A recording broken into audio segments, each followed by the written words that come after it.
¿Listo? Va. Hola, ¿qué tal? ¿Cómo están? Buenos días.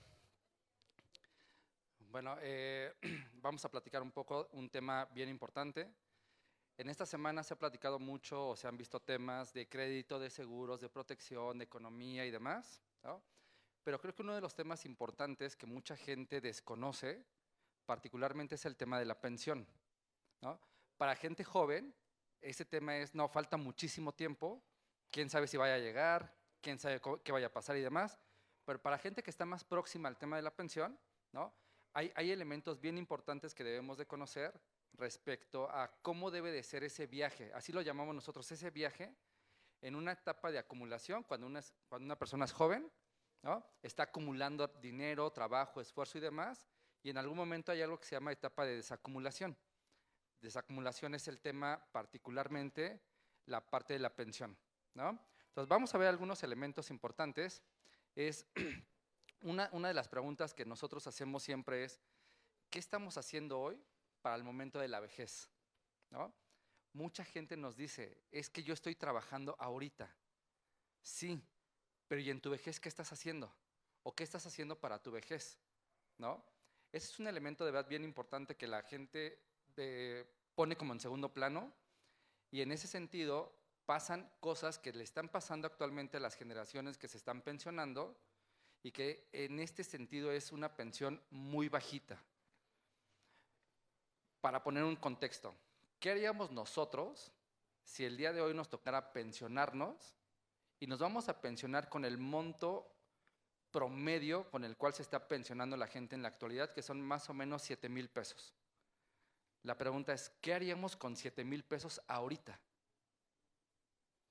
Es muy complicado, ¿no?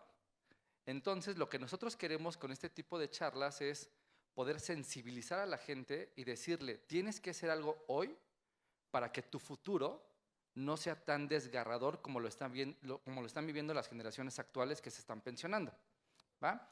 Entonces, vamos a ver un poquito aquí. Nosotros tenemos un micrositio que se llama Ruta de la Pensión, y particularmente este micrositio lo que hace es, nos empieza a orientar qué tenemos que hacer ahorita para poder tener un futuro lo mejor posible.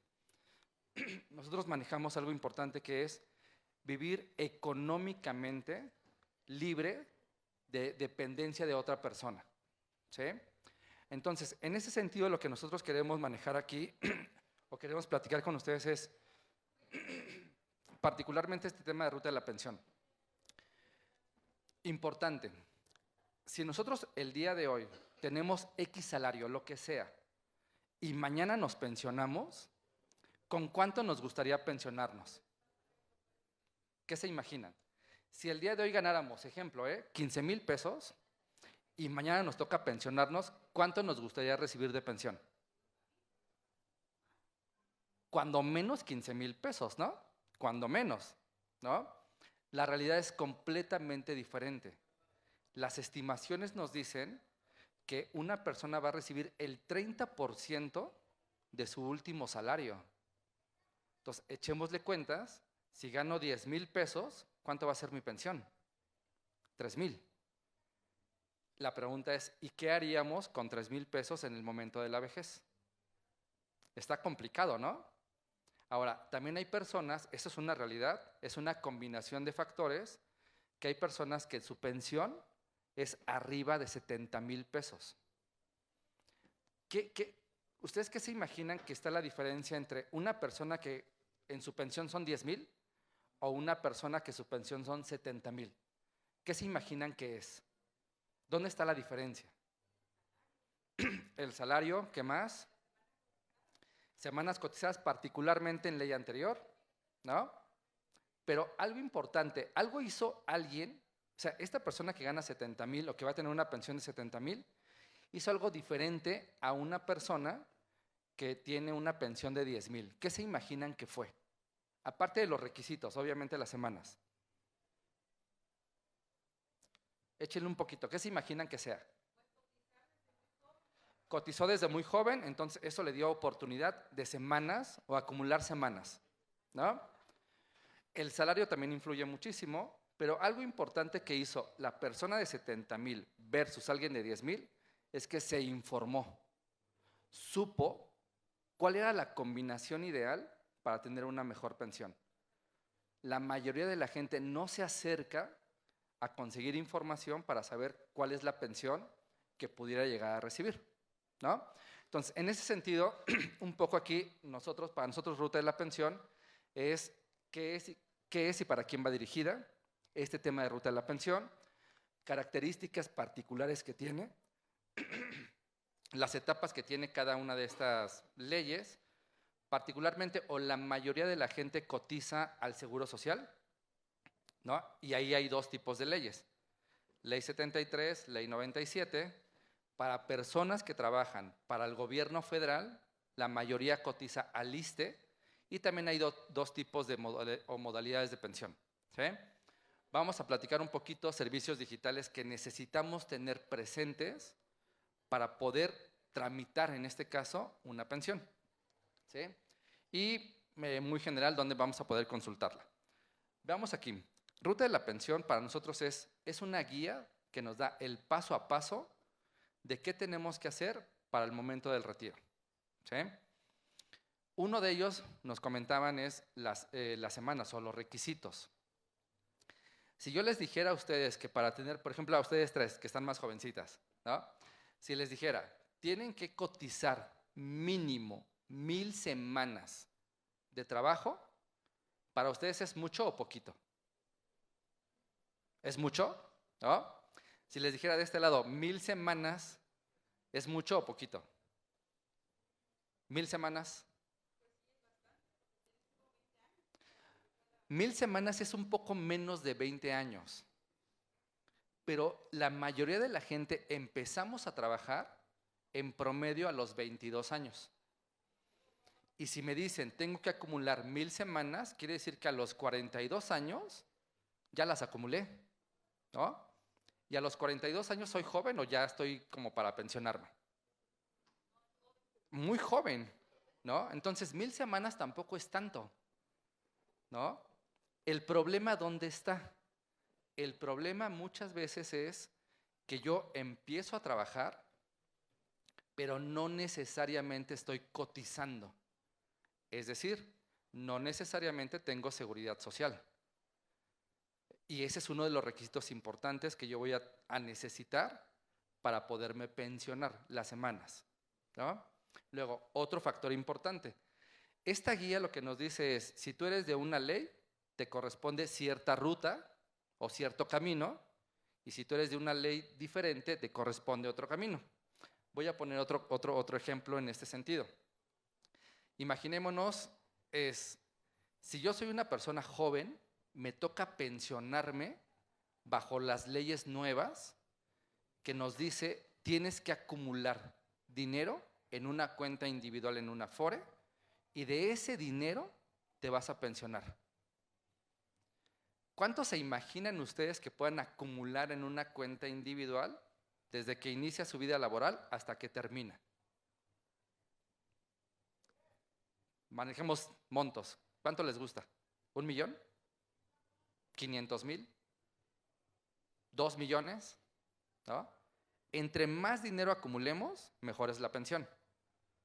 La diferencia en este sentido es que en promedio, fíjense bien este dato importante, en promedio, si dividimos todo el dinero de los trabajadores que tienen una cuenta individual y lo dividimos entre el total de trabajadores, en promedio cada persona tiene como 80,000 pesos. Y 80,000 pesos no les va a alcanzar para nada. Para tener una pensión ahorita de 10,000 pesos, estoy hablando 2023, necesitamos tener en la cuenta individual alrededor de 1,200,000. Y el promedio está en 80,000. ¿Ven? ¿Por qué la importancia de hablar de temas de pensión desde edades muy tempranas? Porque lo que queremos es que desde que empieces a trabajar o en edades muy tempranas, empieces a ahorrar en tu cuenta individual para que en el futuro tengas la mayor cantidad de dinero posible y con eso puedas tener una mejor pensión, ¿no? Yo les decía hace rato que hay pensiones alrededor de 70,000 pesos, ¿no? pero eso es en el modelo anterior. Es decir, antes no me obligaban a tener una cuenta individual, me pedían ciertos requisitos y con esos requisitos tenía derecho a una pensión. Me decían las semanas, entre más semanas tenía, mejor. Me decían el salario, entre más salario tenía al final de mi vida laboral, era mejor, ¿no? Y otro factor bien importante es la edad. Entre más tarde me pensionaba, era mejor. ¿Por qué? Porque la pensión que me correspondía era mucho más alta, ¿va? Pero para las generaciones jóvenes no es así. Las generaciones jóvenes es, ahora tienes que ahorrar en una cuenta, tu patrón va a aportar, tienes que aportar de manera voluntaria y con eso, entre más dinero acumules, mejor va a ser la pensión, ¿va? Imagínense, alguien de la ley anterior, que la conocemos muy popularmente como la ley 73, que tenía una pensión de 70,000, esa persona de 70,000 pesos, que sí puede tener una pensión ahorita, si estuviera en el modelo nuevo, en el de cuentas individuales, necesitaría tener más o menos 15 millones de pesos para recibir 70,000. ¿Ven la diferencia entre una ley y la otra? ¿Por qué para nosotros es súper importante empezar a transmitirle a la gente que también hay una parte de su responsabilidad como persona de acumular dinero para el retiro? Y si no lo hacemos, las pensiones que nos van a tocar son muy bajitas, ¿va?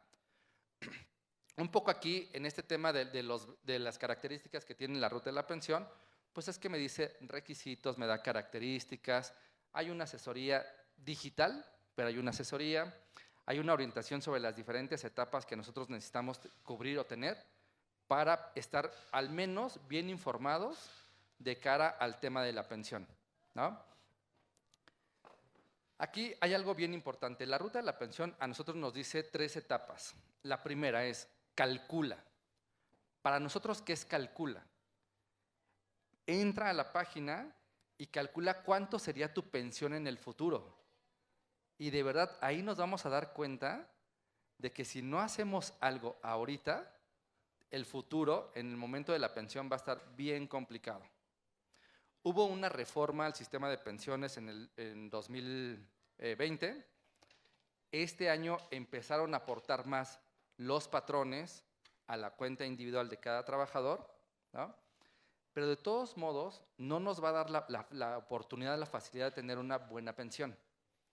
Si nosotros dejamos que el gobierno o que el patrón sea el que esté aportando a la cuenta individual y nosotros no, entonces ahí es donde se complica, en este caso, la situación. Fíjense bien, yo preguntaba hace rato, si el día de hoy ganáramos, como ejemplo, 15,000 pesos, pues lo mínimo que quisiéramos recibir como pensión son 15,000, de a mínimo. Si es más, mucho mejor, ¿no? Pero luego viene otra pregunta interesante en ese contexto, en el tema de las pensiones. Es, ¿cuánto aportamos nosotros para nuestro retiro? ¿Alguno de ustedes sabe cuánto del salario de una persona se aporta para el retiro? ¿No? Fíjense bien, aportamos nosotros de nuestro salario para el retiro el 1.125% de lo que ganamos. O sea, el 1%. Entonces, al momento del retiro, no me pidas el 100% del salario, ¿o no? Porque si estoy aportando el 1, pues lo lógico es, no voy a recibir el 100, ¿sí? Y otra característica importante, ese 1%, ojo, lo aportamos porque me obligan. Si no, ni siquiera aportaba el 1%. A mí me ha tocado participar en diferentes foros o charlas en universidades y los estudiantes lo que me dicen es que ¿para qué aporto para el retiro? A lo mejor no llego, ¿no? 1, 2, falta mucho tiempo. Ahorita estoy preocupado en otras cosas, en otros objetivos financieros y es válido, es gente joven, ¿sí? Pero hay 2 características importantes. El igual no llego, la probabilidad es que sí vas a llegar. Y el problema va a ser, llegar y sin dinero. Ahí está el problema, ¿no? Hay otras personas que me dicen, oye, es que sabes que mejor ese dinero dámelo a mí y yo lo invierto. La realidad es bien diferente, porque si te lo doy, ¿qué va a pasar? Te lo vas a gastar, ¿no? Y es natural, o sea, no es malo, pero por eso nos dicen, tienes que aportar en una cuenta individual, en una Afore, es obligatorio, el patrón va a poner la mayor cantidad de dinero posible, ¿sí? Y en ese sentido ya entonces, ahora sí, te corresponde aportar una cantidad. Mucha gente me pregunta a mí, ¿y cuánto debería aportar de mi salario para tener una buena pensión? La respuesta exacta o correcta no existe. Hay mucha teoría sobre cuánto debo de ahorrar para un retiro. Hay gente que nos dice, o literatura que nos dice, aporta el 5%, el 8%, el 10%. Hubo en alguna literatura el 20% del salario.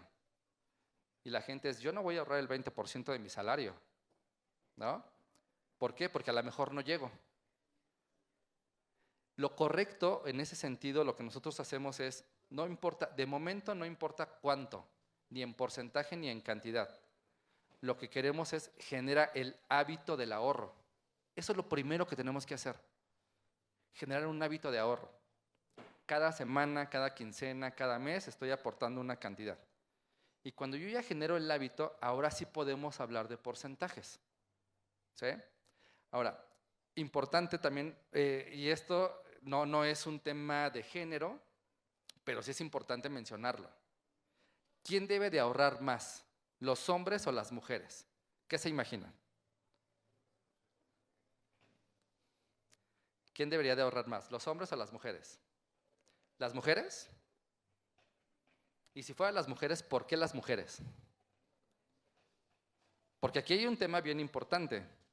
Es por qué, como mujer, ¿por qué debo de ahorrar más que el hombre? Y muchas personas lo piensan, es que es discriminatorio, es género. No, no es cierto. Hay un tema importante. Las mujeres viven más que los hombres. Por lo tanto, tienen que ahorrar más, ¿no?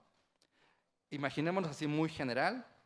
Vamos de la mano, un hombre, una mujer, la misma edad, el mismo salario, el mismo dinero acumulado en una cuenta individual. Voy a poner un ejemplo, 1,000,000 de pesos, ¿sí? Llegamos al momento de la pensión, al hombre le van a dar 8,000 y a la mujer 7,000. Ganaban lo mismo, la misma edad y acumularon lo mismo. Y la mujer dice, oye, ¿por qué me toca menos? ¿Por qué a él le das más si estamos en las mismas condiciones? Sí, en acumulación, sí en salario, sí en edad. Pero tú como mujer vas a vivir más que él. Por lo tanto, su dinero lo tengo que distribuir en menos tiempo. Y por lo tanto le toca más. ¿Ven? Entonces, ese es otro elemento bien importante, particularmente en el caso de las mujeres, ¿no? Este tema de cuánto tengo que acumular o por qué le toca más a un hombre. Y luego viene otro elemento bien importante, ¿no? En el caso de las mujeres, cotizan menos tiempo. ¿Por qué? ¿Qué pasa cuando una mujer se enamora? Se casa. El fruto del amor. Tiene un hijo, ¿no? Cuando pasa esto, hay una incapacidad por maternidad, ¿sí? Sale de la actividad laboral cuando menos 3 meses. Esos 3 meses no le suman para un tema de pensión. Y si fuera el papá no hay bronca, el papá sigue trabajando, al papá no le dan incapacidad, ¿no? Legalmente le dan 5 días y ya, ¿no? Pero en el caso de las mujeres son esos 3 meses que sale del tema laboral. Y luego muchas mujeres lo que hacen es 1, 2 años de su hijo, los primeros 2 años, también salen de la vida laboral, en lo que cuidan al hijo. Y si para colmo de males en ese inter nace otro, pues está peor. Entonces, la desventaja en ese sentido es muy fuerte para las mujeres. Porque aparte de que tienes que trabajar más, tienes que acumular más, son las que salen de la vida laboral más fácil que en el caso de los hombres, ¿va? Entonces, lo que nosotros vemos en ese sentido es, primero calcula cuánto va a ser tu pensión. Y sobre eso te vas a dar cuenta si tienes que hacer un esfuerzo adicional o no, ¿va? O sea, lo primeritito que nosotros manejamos en este sentido es, calcula cuánto. Yo sé que la gente joven dice, falta muchísimo, ni siquiera sé cuánto voy a ganar, ni siquiera sé si quiero trabajar con un patrón. Es más, yo voy a poner mi propio negocio. Eso es bien común, ¿no? Hay estudios también que nos dicen que no es tan fácil poner un negocio, que sí lo puedes poner, pero el 95% de los nuevos negocios fracasan los 2 primeros años. O sea, es complicado. Y más si lo pongo con los amigos. Es más, es peor si lo pongo con la familia. Entonces también hay como que elementos a considerar, ¿va? Luego, otro punto importante es mejora. ¿Cómo voy a mejorar el tema de la pensión? Ahorrando. No hay de otra. Las generaciones jóvenes, el foco particular es ahorrar para el retiro. De lo contrario, va a estar bien complicado. ¿Sí? Es una realidad, nos pueden dar apoyos de gobierno, todo nos pueden dar. Pero si no acumulamos lo suficiente en una cuenta individual, va a estar complicado. Yo les decía hace rato, si ahorita quisiéramos tener una pensión de 10,000 pesos, ahorita, necesito tener en la cuenta individual 1,200,000. Entonces empezamos a hablar de millones, ¿no? Quiero 20,000 pesos de pensión, pues échale más o menos 2 millones de pesos en la cuenta individual. El problema es quién lo acumula, ¿no? Pero no lo acumulamos no porque no queramos, no lo acumulamos porque no estamos informados. No sabemos cómo funciona un sistema de pensiones en nuestro país. Ese es el problema, ¿no? Yo les decía, necesitamos tener cuando menos 1,000 semanas cotizadas. Y 1,000 semanas tampoco es que sea mucho, son 20 años. Si empezamos nuestra vida laboral a los, ¿qué les gusta?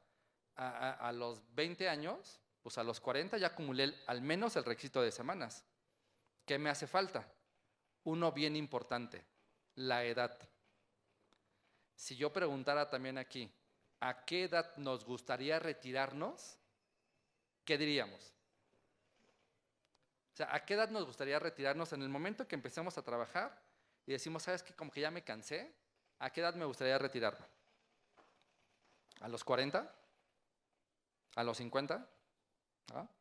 Obligatoriamente me dicen que es a partir de los 60. Y les tengo una muy mala noticia. Cada vez vivimos más tiempo. En algunos países, ¿no?, están aumentando la edad mínima obligatoria de retiro. Esperemos que aquí no nos pase. Pero también estamos viviendo más tiempo. Entonces, lo que la regla nos dice es que tengo que acumular más dinero porque en esencia voy a vivir más tiempo, ¿no? Las mujeres en México en promedio, ¿no?, ahorita viven 77 años, en promedio. Los hombres viven 73. ¿Ven por qué al hombre le toca más pensión? Porque se nos van a morir más rápido. Entonces hay que acabarnos el dinero más rápido, ¿sí? Pero la expectativa para el 2050 es que las mujeres vivan casi 81 años en México y los hombres 76. Aún así, aunque sube la expectativa de vida, sigue viviendo más tiempo una mujer. Entonces, no nos queda otra en el tema de mejora que ahorrar para el retiro. No nos queda de otra, ¿sí? Y el otro elemento es resuelve. ¿A qué nos referimos con este tema de resuelve? Es porque muchos de nosotros tenemos incorrecto algún dato dentro de las instituciones de seguridad social. Estoy hablando IMSS, OISSSTE, Infonavit, FOBISSSTE, uno que a lo mejor muchos nosotros no lo tenemos como en el radar, RENAPO. Todos tenemos una clave CURP, ¿no? Esa clave CURP la otorga RENAPO, el Registro Nacional de Población. Y si esa clave está incorrecta, ojo, un alto porcentaje de las personas que en este momento tienen derecho a una pensión no pueden iniciar el trámite porque la CURP está incorrecta. Entonces diríamos, ¿qué relación hay entre la CURP y mi pensión? Bueno, es que la CURP es la clave llave dentro de todo el sistema de seguridad social. Entonces puede ser que yo, Gerardo, tenga 2 clave CURP, ¿no? Pero en el Seguro Social tengo una y en la Afore tengo otra. Entonces, para los 2, soy una persona diferente. No me puedo pensionar. O sea, elementos tan sencillos o tan básicos que hacen que la gente le cueste un poco más el tema del trabajo o le cueste más trabajo el tema de la pensión. ¿Va? Aquí un poco ya lo platiqué, calcula, nosotros metemos datos, cuánto es mi salario, la edad que tengo, ¿no? Lo proyecto a los 65 años porque es la edad con la que nosotros proyectamos un tema de pensión, ¿no? Y me da un monto. Yo estuve revisando dentro de las funciones que hago en la empresa donde trabajo, es proyectar pensiones para los clientes de la empresa que represento, ¿no? El promedio de las pensiones, ojo, es de 6,800 pesos. Para alguien que ahorita tiene 40 años y le estoy proyectando una pensión a la edad de 65. O sea, imagínense si ahorita 5,000 pesos no nos alcanza para nada, dentro de 20 años va a estar peor, ¿no? ¿Por qué? Porque todas estas proyecciones que hacemos, suponemos que la gente no ahorra. Ahí es donde está el problema. El tema es que nosotros no estamos acostumbrados a ahorrar.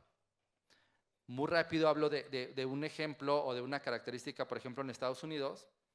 En Estados Unidos hay un plan que se llama el plan 401K. ¿Qué plan es este? Que obligan a cualquier persona desde que inicia su vida laboral a ahorrar para su retiro. Es más, allá en la población, desde la formación educativa, les dicen que tienen que ahorrar para su retiro. En nuestro país eso no pasa. Entonces, llegamos a una vida laboral y si me descuentan tantito dinero para el retiro, brincamos. Me están robando. ¿A poco no?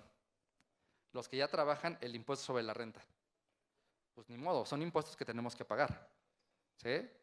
Entonces, esto es bien importante. Calculen en su momento el tema de una pensión y se van a dar cuenta con diferentes escenarios que tenemos que ahorrar si queremos una buena pensión en el retiro. ¿Va? El tema de mejora, para no irnos a tanto tiempo, es ahorrar voluntariamente, ¿no? Tenemos personas que sí hacen ahorro, pero para que se den una idea, del total de las personas que tienen una cuenta individual en una Afore, del total, menos del 1% ahorran en su cuenta individual para el retiro. Menos del 1%. Está muy complicado, ¿no? Y para que se den una idea, hay 73 millones de cuentas individuales en México, más los que se van incorporando día a día por inicio de una vida laboral. ¿Sí?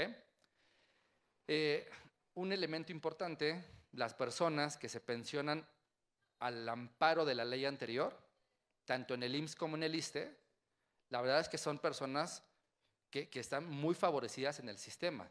Eso es una realidad y qué bueno que estas personas pudieron optar por esa modalidad de pensión. ¿Por qué? Porque las personas que se pensionan bajo las leyes anteriores, tanto del IMSS como del ISSSTE, no están obligados a ahorrar dinero en una cuenta individual. Lo único que están obligados es a cumplir requisitos. ¿Qué requisitos? Edad, quedarse sin una relación laboral y tiempo cotizado. ¿Y quién les paga la pensión a ellos? El Estado. Eso es algo muy bueno, porque en esa modalidad de pensión los montos a recibir son mucho más altos que en las pensiones donde participan las personas acumulando dinero en una cuenta individual. ¿Va? Para que se den una idea muy general, el nuevo sistema o los nuevos sistemas es cada persona ahorra en una cuenta individual en la Afore que elijan y del dinero que acumulen va a ser el monto de la pensión. ¿Sí? Los modelos anteriores o las leyes anteriores eran muy diferentes. Lo voy a tratar de explicar lo más sencillo. Hagamos de cuenta, en el modelo anterior es todos los que estamos aquí estamos aportando dinero a una bolsa en común. Todos. Y el primero de nosotros que cumpla los requisitos se va a pensionar. ¿Y de dónde va a salir su pensión? De esa bolsa común. ¿Sí? Mientras los demás seguimos aportando. Seguimos aportando y aportando. Si hay uno segundo que cumple requisitos, a ese segundo toma dinero de ahí.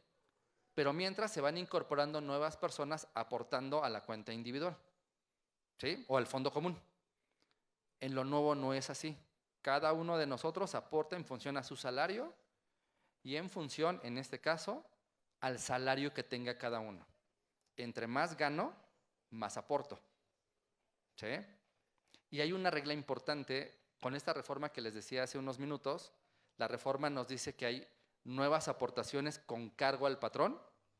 Esta reforma solamente aplica para cotizantes IMSS del nuevo sistema o de la nueva ley. ¿Sí? Entonces, está aportando, pero entre más gano, el patrón aporta más.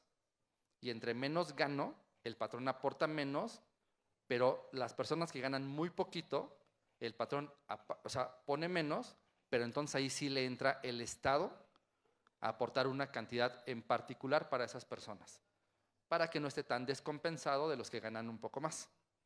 ¿Sí? Entonces, dentro de esta parte de mejora, pues está el ahorro voluntario para algunas personas y para otras es el componente normativo. Para algunas personas que se van a pensionar bajo el modelo anterior, hablando particularmente IMSS, está la característica de contratar voluntariamente seguridad social y eso te permite tener una mejor pensión. Mucha gente, al menos en el último informe del Seguro Social, había alrededor de 120,000 personas pagando voluntariamente seguridad social para tener una mejor pensión. Pero estoy hablando de estas personas que se pensionan bajo el modelo anterior. El modelo actual no aplica. Ahí tienes que aportarle específicamente a tu cuenta individual. Y la parte de resuelve realmente es muy sencillo, es reúne requisitos, junta tus documentos, ten todo en orden y sobre eso entonces ahora sí te invitamos a generar tu proceso de pensión. Importante, mucha gente lo que nos dice es yo me quiero pensionar específicamente a los 60 años. Pero también en la semana hubo un congreso de todas las Afores y ahí se mencionó que mucha gente a la edad de 60 años va a tener que seguir trabajando para poder subsistir. Y eso es complicado, porque si me obligan a trabajar o empiezo a trabajar desde los 20 y a los 60 me dice, ¿sabes qué? Tu pensión es muy bajita, tienes que seguir trabajando, pues es más complicado todavía, ¿no? Y también todos sabemos, o mucha gente sabemos, que entre mayor soy, es más complicado integrarme a la vida laboral, mucho más complicado, ¿va? Sobre esto un poco nada más, para el servicio que trae Ruta de la Pensión, algo que llamamos check-up de pensión. Yo les decía hace rato, ponía el ejemplo de la clave CURP, ¿no? Pero también importante, así a lo mejor no necesariamente todos o no todos hemos puesto atención en ese sentido, mi acta de nacimiento, ¿no? Nos hemos encontrado con muchos casos el acta de nacimiento dice J. Juan, ¿no? Y todos pensaríamos que es pues, José Juan o algo así, ¿no? Pero el J. es que no te llamas José, oficialmente te llamas J. Juan. Y luego en la identificación oficial dice J. Juan. Ya son dos personas completamente distintas. Y si para colmo de males en la Afore se registró como José Juan, pues ya son tres personas diferentes. Entonces, esta parte del check-up lo que nos dice es, identifica cómo están tus datos en la Afore, en el IMSS y en RENAPO. Y si hay alguna inconsistencia, te decimos, ¿sabes qué? Hay una inconsistencia, tienes que corregir en tal institución. Y eso ayuda mucho para que cuando hagas un trámite en la Afore o para tu retiro, no tengas ningún inconveniente, ¿va? Otro elemento importante, todas las personas que tenemos una cuenta individual debemos de tener forzoso un expediente biométrico y si no lo tenemos, no nos podemos pensionar, ¿no? Entonces, esto para los que ya tienen Afore y no tienen su expediente o no saben si ya lo tienen, la recomendación es consulten en la Afore donde están registrados para saber si lo tienen o no lo tienen, ¿va? Para ir terminando, ¿dónde consultamos este tema? Así tal cual, en cualquier buscador, Ruta de la Pensión Sura, y ahí podemos, no necesita ser cliente de esta Afore para poder proyectar, en este caso, información o la pensión, o consultar en su caso algún dato relacionado con el tema de la pensión. Y en este caso importante es, me ayuda a proyectar la pensión que pudiera llegar a recibir en el futuro, ¿va? Entonces, es un poco en esencia lo que queríamos platicar con ustedes. No sé si alguien tenga alguna inquietud, alguna consulta, alguna pregunta. Por acá.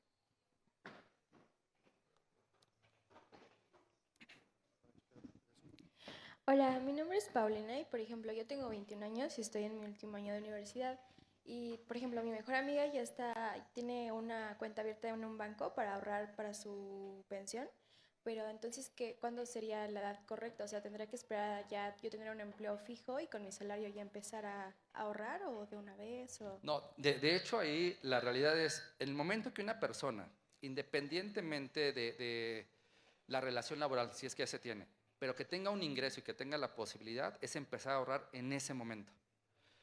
No te diría un porcentaje en particular.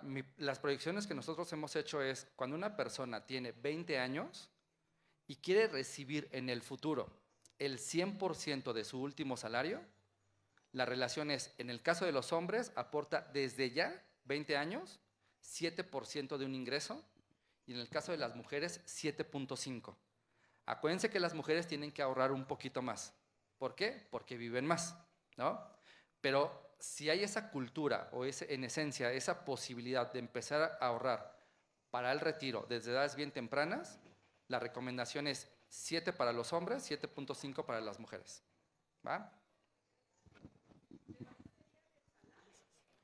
Puede ser del salario, pero si no tienes un salario, del ingreso que estés recibiendo. Pero del total, siempre va a ser del total. De esos 15,000.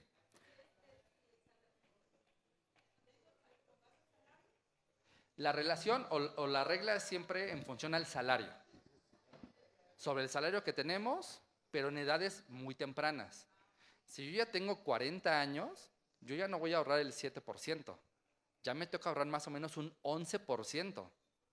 ¿Por qué? Porque ya me falta menos tiempo para llegar a la etapa del retiro. Entonces, entre más joven empiezo, mucho mejor. Si yo quiero empezar a ahorrar para mi retiro a los 50 años, no está mal, pero tienes que ahorrar mucho para tener una buena pensión. ¿Sí? Adelante. Hola, gracias. Soy Rosaluz. Una consulta. ¿Cómo respondes ante ciertas objeciones que, por ejemplo, te dicen los jóvenes de ahora? ¿Sabes qué? A mí no me interesa ahorrar para el retiro, como dijiste hace rato, ¿no? Pero ya se enfocan más en, mejor me compro una propiedad, me compro unos terrenos y ya con eso vivo hasta viejito, ¿no? O voy a seguir trabajando, ¿no? No me pienso jubilar. O sea, ¿cómo respondes ante ese tipo de objeciones, por ejemplo? Mira, cuando es que ya tiene una propiedad, una persona joven, pongámosle 25 años. No, yo me pienso comprar una casa o pienso tener una propiedad, la voy a rentar y de ahí voy a vivir. Está bien, ¿no? Y es súper válido. El problema es, y de aquí a que compras la propiedad, ¿qué estás haciendo para acumular dinero? No, me han contestado, no, es que me la van a dejar mis papás. No, y es válido, pero para que te la dejen tus papás, ¿qué tiene que pasar? Que se mueran los papás, ¿o no? Y viene un tema importante. Estas generaciones viven más tiempo. ¿Qué quiere decir? Que me voy a tener que esperar más y más hasta que los papás fallezcan. Mientras no. Luego el otro tema es que falta mucho o voy a poner un negocio. Es súper válido, ¿no? Pero aquí hay estadísticas del Instituto Mexicano de Competitividad que nos dice que el 95% de los nuevos emprendimientos fracasan en 2 años, ¿no? Ese es uno. Y el otro es válido, pero viene un elemento importante. Siempre ten seguridad social de la mano. ¿Por qué? Porque puede darse el caso que yo pongo mi negocio, tengo 35 años, ¿no? Pero tengo una enfermedad que me va a imposibilitar a seguir trabajando. Y si no tuve seguridad social, pierdo mi negocio y no tengo derecho a una pensión. Entonces ahí es donde entran como estos componentes muy asociados al tema de la pensión y a la prevención. ¿Sí? ¿Listo? ¿Alguien más? ¿No? Si no,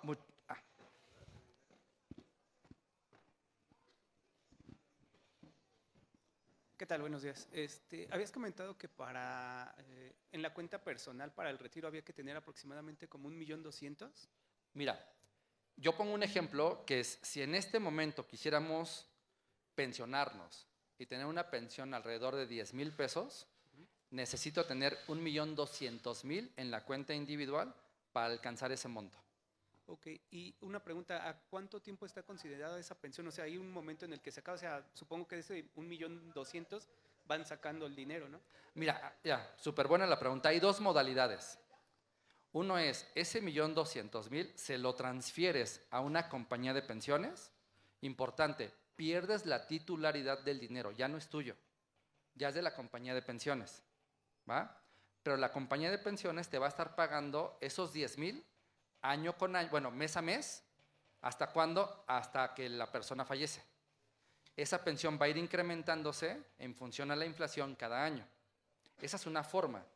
La otra forma es, ese 1,200,000, déjalo en tu cuenta individual de la Afore y la Afore te va a estar pagando mes a mes esos 10,000 pesos. Año con año lo va a ir ajustando en función al incremento del dinero o el rendimiento que genere el dinero, ¿no? Pero hay un problema. Puede pasar que el dinero se agote y la persona siga viva. Así es. En ese sentido, la Afore no está obligada a seguirte pagando una pensión. Se agotó el dinero y ahí quedó. Promedio, más o menos, si una persona se pensiona a los 65 años, la expectativa de vida todavía son 15 años más. Entonces voy a estar pagando una pensión 15 años más. Pero si vives más, en el segundo ejemplo, el dinero se agotó y ahí quedó todo. El gobierno no le entra el quite. Y en renta vitalicia, si mandas el dinero con una aseguradora, si así vivas 50 años más, está obligado a pagarte una pensión mensual. Pero dependiendo la modalidad de pensión que una persona elija. Y, por ejemplo, ese detalle, ¿dónde se puede ver o dónde lo podrías checar para saber a dónde puedes mandarlo? Todo eso está dentro de la página de la CONSAR, Okay. está en los portales públicos de las Afores, ¿no? O particularmente están circulares normativas que nos obligan a nosotros como Afore a definir el proceso operativo para cada persona en la elección de la persona. Okay. Gracias. Compañero, si la persona, los beneficiarios, ¿qué pasa? Si se muere antes de que se acabe el dinero, ¿se le da a los beneficiarios? Esa es una buena pregunta, y últimamente ha tenido mucha fuerza. ¿Qué pasa cuando hay una cuenta individual y el titular de la cuenta individual fallece? Mucha gente piensa el dinero ya se perdió. No es cierto. El dinero es propiedad de los beneficiarios. ¿Qué beneficiarios? Los beneficiarios legales. ¿Y quiénes son los beneficiarios legales? Esposa o concubina. Esposo o concubinario. Hijos hasta la edad de 16 años en el caso IMSS o 18 en el caso ISSSTE, y en ambos casos hasta los 25 siempre y cuando estén estudiando. A falta de estas personas o de estos beneficiarios, los papás, ¿no? Si no hay ninguno de estos, entra algo que se llama beneficiario sustituto. ¿Quién puede ser? Hijos mayores de 25 años, hermanos, tíos, abuelos, padrinos, lo que sea, pero todos ellos van a tener que generar un juicio sucesorio por derecho de sucesión. Entonces, es más complicado, pero el dinero no se pierde. En la pregunta que nos hacían de aquel lado es, si yo me voy a un modelo con una compañía de pensiones, se transfiere todo el dinero a otra empresa. Entonces, ya no es mío. Y si me muero al año, todo el sobrante es ganancia para esa empresa. Entonces, ahí es donde entran como que ventajas y desventajas, ¿no? Pero si yo decido dejar el dinero en la Afore y que la Afore me esté pagando y me llego a morir a los 2 años, ese sobrante se lo tenemos que entregar en su totalidad a los beneficiarios. Es que, ojo, importante también, antes de que me pensione, si tengo beneficiarios, parte del dinero que tengo acumulado lo tengo que separar para proteger a mis beneficiarios. Y de ese dinero que separo, al momento de que la persona fallece, va a haber una pensión para los beneficiarios. No, en ningún caso. En ningún caso. La única que se asimila es la pensión de viudez, donde le toca a la viuda o el viudo el 90% de lo que el titular recibía, pero es el 90%. Pero si fuera a los hijos les toca el 20% de lo que me tocaba. Y si es orfandad doble, papá, mamá, sube al 30%, pero no más. Y en el caso de los padres, es el 20% también para cada uno. Y es muy lógico. ¿Quién generó el derecho? ¿El titular o los beneficiarios? ¿Por qué le tengo que dar a ellos el 100% de lo mío? Por eso, o sea, si ya no está el beneficio, yo soy el titular, me pensiono, tengo a mi esposa y tengo un hijo, ¿va? A mí me están dando 10,000 pesos de pensión, me muero. ¿Cuánto le toca a mi viuda? 90% de lo mío. ¿Cuánto le toca a mi hijo? El 20% de lo mío, pero ojo, 90 más 20 ya lo rebasa, entonces tengo que ajustar. No le pueden dar en suma más de lo que me tocaba a mí. Pero si no hubiera viuda y nada más está el hijo, le toca el 20%. No, acuérdense, nosotros como Afore nunca nos vamos a quedar dinero, ¿no? Si es con una aseguradora, es la aseguradora y tú transferiste el dinero y pues ni modo. Es su ganancia. Hay 2 riesgos. El riesgo fuerte para mí como trabajador es que me muera rápido. El riesgo para ellos es que viva mucho. Eso se llama transferencia de riesgos en la parte de seguros. ¿Va? ¿Listo? ¿Alguna otra pregunta? Por acá, por acá. Ya muy rápido porque creo que ya va a estar la otra charla. Un ejemplo, si se estudia y se trabaja, ¿puedo hacer el ahorro voluntario antes de los 18? Sí, claro. ¿Y Sí. dónde mencionó que se puede hacer el ahorro voluntario? Tienes que darte de alta en una Afore, ¿no? Y si es menor de 18 años, la regla nos dice te tienes que dar de alta como menor en una Afore, pero tienes que tener papá o mamá, y el papá o la mamá es quien lo tiene que dar de alta. Y en la actualidad está la cuenta individual de menores, y hay muchos papás que abrieron ya una cuenta individual para sus hijos y le están aportando de manera voluntaria. Y cuando cumplen 18 años ya es propiedad de la persona o del titular, y ahora sí, ese dinero o lo puedo retirar o le puedo seguir aportando. ¿Y eso de igual manera se puede checar a través de una página de la Afore? Sí, claro. ¿Sí? Sí. Puede ser en la página o puede ser a través de la app de cada Afore. Gracias. Sí.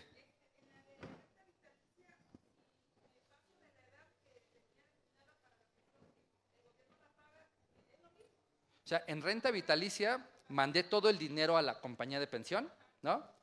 Y si vivo mucho más tiempo, es problema de la compañía de pensiones.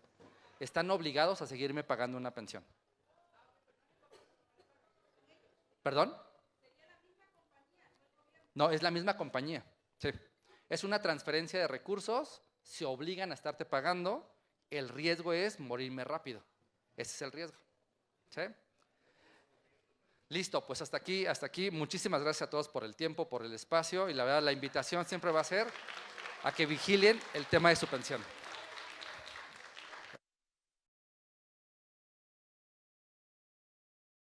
Gobierno de México.